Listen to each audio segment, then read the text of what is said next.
We have a lot to talk about today. It feels like it's one of those news videos where I do have good stuff to highlight, but we really need to go over the bad. Not even in a sense to try be, balanced with our criticisms of Anthem and stuff, but for the fact that a really important PSA needs to go out, especially for PlayStation 4 players. We'll be talking about the next big update, which will have the Stronghold, Vanity chests at the end, also legendary missions. We'll be talking about when that may potentially show up. Some changes that happened to the 90-day roadmap in terms of what content that we're expected to see, and it does have a lot to do with the stuff that's going on in-game at the moment with the monument apparently moving. People are getting really excited about a cool in-game event there, so we're going to talk about that. My name is Ryan Central. If you are still interested in Anthem and want to see more Anthem content, then you can subscribe to the channel. We need to start with a PSA that playing Anthem on console, specifically PS4, has a chance to completely brick your console, and I mean completely break it. I don't really want to explain what's going on here, and there's more people coming out of the woodwork saying, hey, this has affected me too. This actually came from the Giant Bomb podcast, as you could probably guess. The middle guy is called Brad, and this is his experience from playing on console and the issues that he had.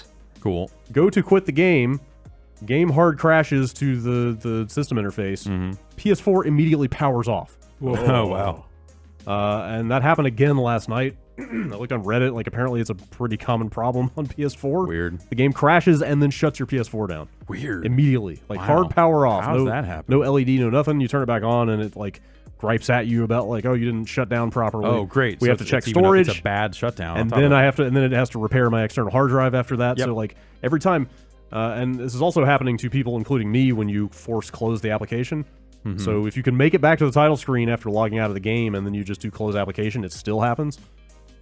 And so, yeah, basically every time I play the game, if that happens, turning the PS4 back on is a 5-minute process of waiting for all these storage checks to happen. It's common enough that it's just how the fuck? That's fucking bizarre, man. What he says is generally word for word what a lot of people have been experiencing. Now you can look on the EA forums seeing similar stuff. There are more people seemingly posting to Reddit, but I would certainly take the people at posting's word on the fact that it is bricking consoles. I wanted to start with that first because I didn't want to seem like I was sensationalizing any of this, because it can be a really important topic. People are having their consoles hard reset from the game because it's crashing, some of which of the consoles are not turning back on properly.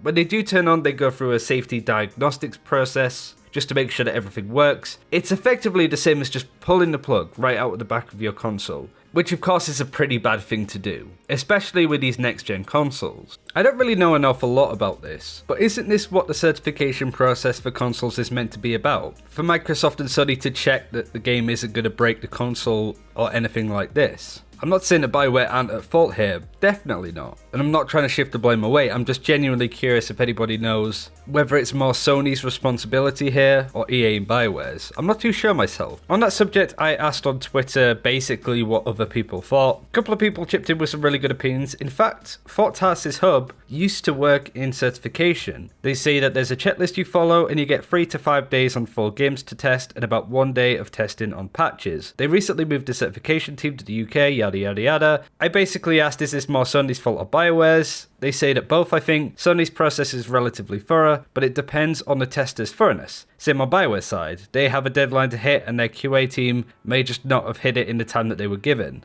Eventually a product has to go out and you fix what you can. It's not as straightforward as it's this person's fault, it's an industry issue that needs to be addressed. But a friend of mine, Horizon, mentioned that BioWare got to test this throughout development, Sony only got a few days. Seems pretty clear who was more responsible for ensuring their product is complete and functional. And that's most certainly fair enough. Both are definitely responsible for this. It's just kind of surprising. I don't think I've ever seen a game kind of slip by Sony in this fashion. But if it was going to be a game, of course it was going to be Anthem.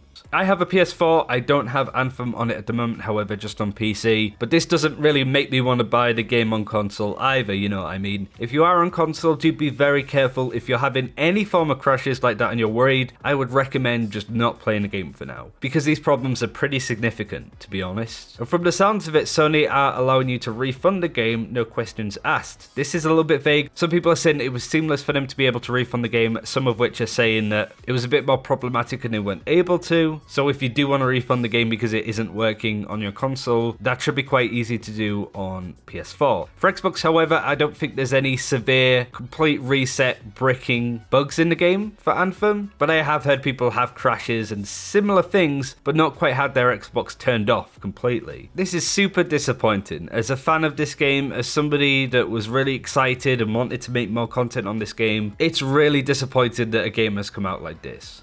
I do think that the game will continue to get better and better, but it seems that everything that they do right now is a PR disaster. The loot changes, the banning of a streamer, the launch, the microtransactions. It's a bit of a nightmare, but I did want to start with this because it's probably the main news to come out at the moment, but I guess most importantly that you guys are playing it and having fun on console, just to be careful, because this could completely brick your console, requiring you to get it repaired. That could cost, a couple of $100s or pounds, which by the way EA and Sony are not going to give you. So please be incredibly careful. Next up, I want to talk about the next big update that's going to be hitting. I don't mean like hot fixes or any balance patch changes that might come in before then, but the one has the Elysian Stronghold caches, which are the Stronghold loot boxes, the legendary missions, no doubt some other cool stuff such as new loot perhaps. At least going off the roadmap, which we will highlight in a second. On the launch day live stream where they announced all of this stuff that I just spoke about, they said that this patch would take a couple of weeks to be implemented,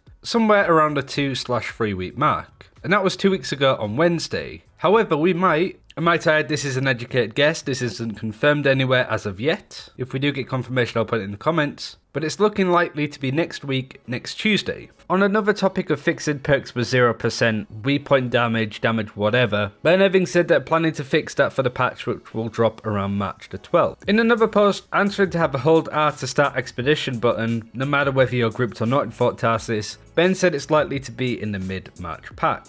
So it seems that the timing really lines up. It's a little bit of speculation to sort of say that yes, that's exactly when everything's coming, but it does make the most sense, 3 weeks since that stream when they announced exactly what these changes were, given March 12th as a specific date and also the mid-March patch. So it sounds like there is a specific patch that's going to be coming in with no doubt a lot of bug fixes, quality of life stuff, and the Elysian Stronghold caches. Needs to be a better name for that, to be honest, and then legendary missions too. If it was just coming in with a hot fix or a very quick patch, then that would come in sometime this week, So it does seem like March 12th, next Tuesday, may be the patch day for Anthem, which should have all of the new content in it. Speaking of new content, let's talk about the roadmap and how there's been a minor change there that I wanted to address. So there's been a lot of drum up of excitement for this event going on in-game. This is the Monument, for those that don't know. It's the biggest Shaper relic this side of the mountain, and it's recently started moving, at least according to Anthem Universe. Knowing those guys, they are very much clued up on this game. They are much bigger experts in Anthem than I am, and so I'm going to take their word